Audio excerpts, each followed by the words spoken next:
جمع فاوعا، جس نے جمع کیا اور خوب پھر سینت کر رکھا، سنبھال کر رکھا، بچا بچا کر رکھا.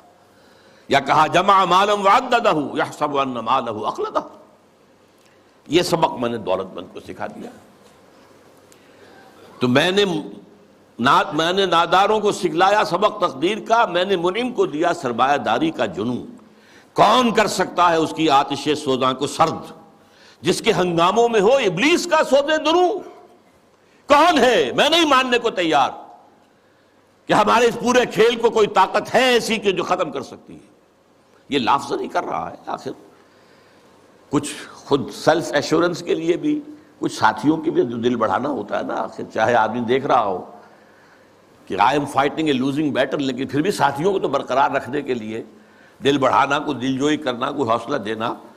کون کر سکتا ہے اس کی آتش سوزاں کو سرد، جس کے ہنگاموں میں ہو ابلیس کا سودے دروں، اور جس کی شاخیں ہوں ہماری آبیاری سے بلند. کون کر سکتا ہے اس نخل کہن کو سرنگوں؟ بس یہ خطاب تو ختم ہو گیا. لیکن سوال یہ سمجھ میں نہیں آیا کہ آپ نے یہ مجلس شورا بلائی کائے کے لیے؟ تو اب پہلا مشیر جو ہے وہ گویا ہوتا ہے. اس میں کیا شک ہے کہ محکم ہے یہ ابلیسی نظام. آپ نے جو فرمایا سچ کہا. یہ ابلیسی نظام، یہ سیاسی نظام، یہ liberal democracy human sovereignty basis پر، اور یہ جوئے اور سود پر مبنی سارا ظالمانہ استحصالی نظام معاشی، اور یہ بے حیائی کہ انسان حیوان بن گیا ہے. اقبال نے اپنی وہ جو ذرا غزلیں ان کی بانگ درا کے آخر میں ہیں، کچھ استہزائیہ انداز میں بھی ہیں. یہ کوئی دن کی بات ہے مرد ہوش مند، غیرت نہ تجھ میں ہوگی نہ زن اوٹ چاہے گی. وہ اوٹ بھی نہیں رہے گی.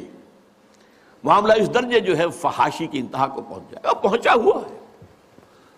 آپ کو معلوم ہے جو کچھ یورپ میں ہوتا ہے، ریلوے اسٹیشن کے پلیٹ فارم کے اوپر کھڑے ہوئے جو کچھ کر رہے ہوتے ہیں وہ سب کے سامنے موجود. اس میں کیا شک ہے کہ محکم ہے یہ ابلیسی نظام. پختہ تر اس سے ہوئے خوئے غلامی میں عوام، یہ بہت اہم ہے. عوام کے اندر ایک پیسیمسٹک ایک انداز پیدا ہو چکا ہے. وہ ایکٹیوسٹ نہیں ہے. اب وہ کام کرنے کو تیار نہیں ہے. خوئے غلامی میں پختہ ہو گئے، دبے رہنے کے لیے تیار ہیں، ایکسپلائٹ کیے جانے کے لیے تیار ہیں. پختہ تر اس سے ہوئے خوئے غلامی میں عوام ہے ازل سے ان غریبوں کے مقدر کا سجود. مقدر میں سجود ان کی فطرت کا تقاضا ہے. نماز بے قیام. نماز بے قیام کسے کہتے ہیں؟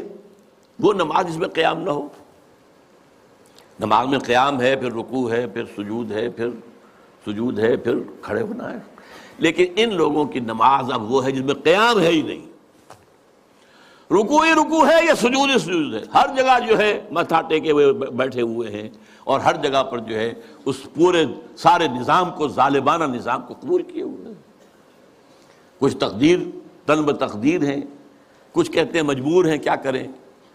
کچھ حال مست ہیں، کچھ مال مست ہیں. لیکن یہ کہ کوئی بھی اس کے مقابلے میں آنے کو تیار نہیں ہے.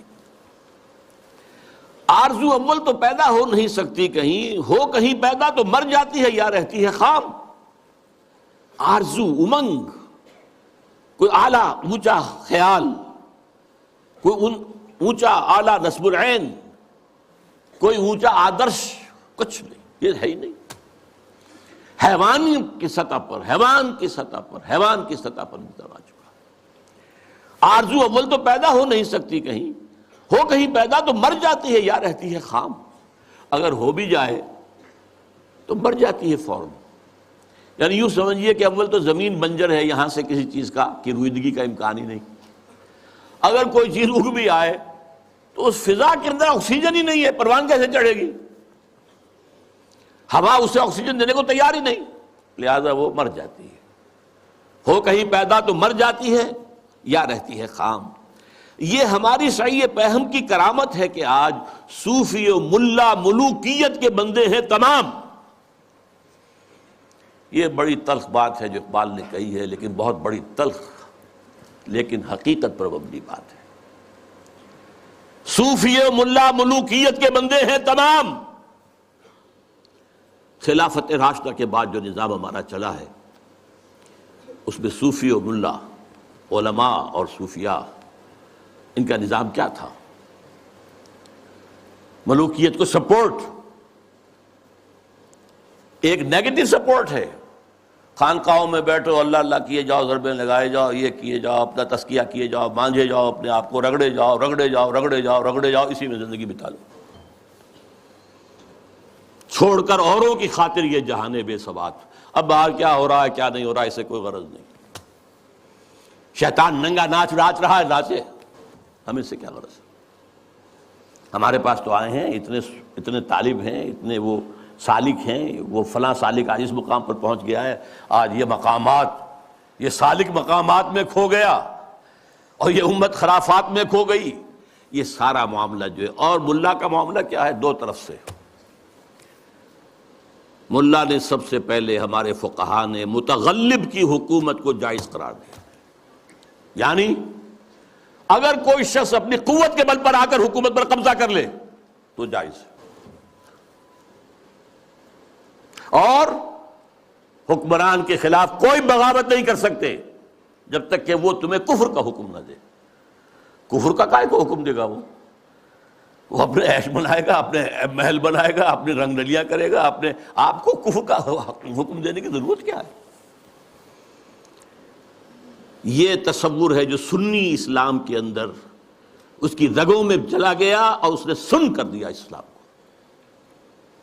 استثناء اگر ہے تو شیعہ اسلام ہے، وہ تسلیم نہیں کرتے، چاہے کھڑے نہ ہو، مقابلہ نہ کریں، تسلیم نہیں کرتے، ذہناً ریکنسائل نہیں کرتے، نفرت کرتے۔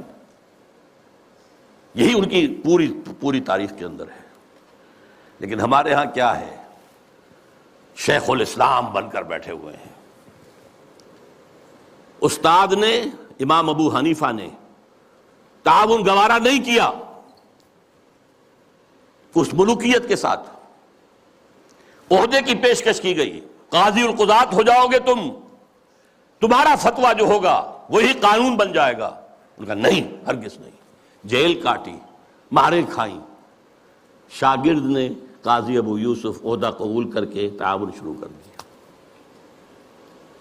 استاد نے کہا تھا مزارعت حرام، جس کی زمین ہے خود کاشت کرے۔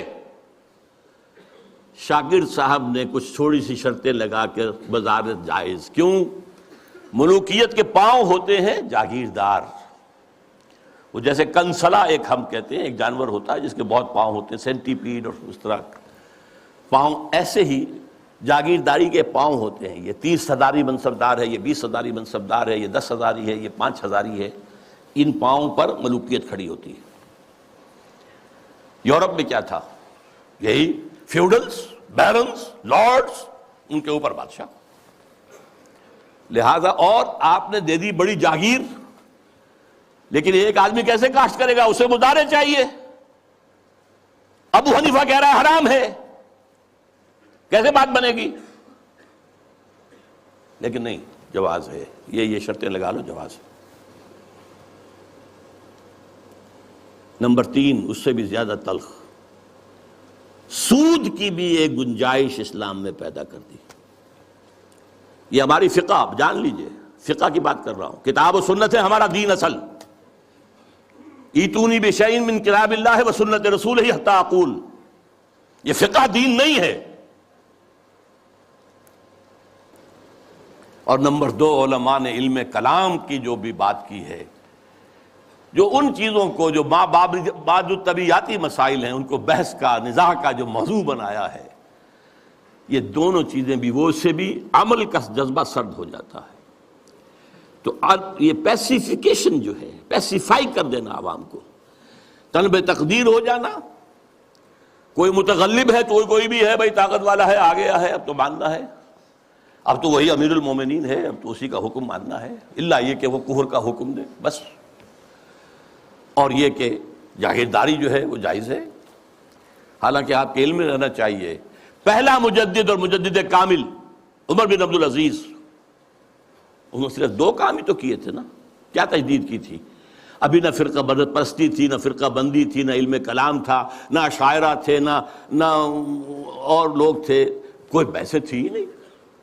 دو ہی چیزیں تھیں، ایک موروثی بادشاہت اور دوسرے جاگیریں، دو ہی تو کام کیے انہوں نے کہا مجھے چونکہ نامینیٹ کیا ہے ایک شخص نے خلیفہ، میں نہیں تیار ہوں اس کو قبول کرنے کے لیے، الا یہ کہ لوگ چاہیں، لوگوں نے کہا ہم چاہتے ہیں، ٹھیک ہے، پہلی کی بات ختم ہو گئی۔ دوسری، انہوں نے منگائی قینچی اور ساری دستاویزات منگوا لی جو جاگیریں دی گئی تھیں ان سے پہلے، اور وہ سب قینچی سے، شریڈر اس وقت تک ایجاد نہیں ہوا تھا، بڑا ورنہ آسان کام ہو جاتا، وہ قینچی سے سارے قطر قطر کے پھینک دی، کوئی جاگیر نہیں۔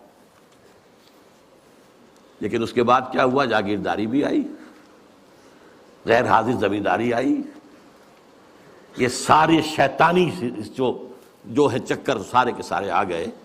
تو فرمایا یہ ہماری سعی پیہم کی کرامت ہے کہ آج صوفی و ملا ملوکیت کے بندے ہیں تمام۔ طب مشرق کے لیے موضوع یہی افیون تھی، ورنہ قوالی سے کچھ کم تر نہیں علم کلام۔ قوالی بھی کیا کرتی ہے؟ آپ کے قواعد عملی کو ختم کر کے سر دھنتے رہی ہے۔ علم کلام بھی یہی کرتا ہے، مسائل، اللہ کی صفات اس کی ذات پر اضافی ہیں یا اس کے ذات کا جز ہیں، صفات حادث ہیں یا قدیم ہیں، اس کائنات کا کیا ہے ربط حادث بالقدیم، یہ کائنات حادث ہے، اللہ کی ذات قدیم ہے، رابطہ کیا ہے ان کا، کیا کنیکشن ہے؟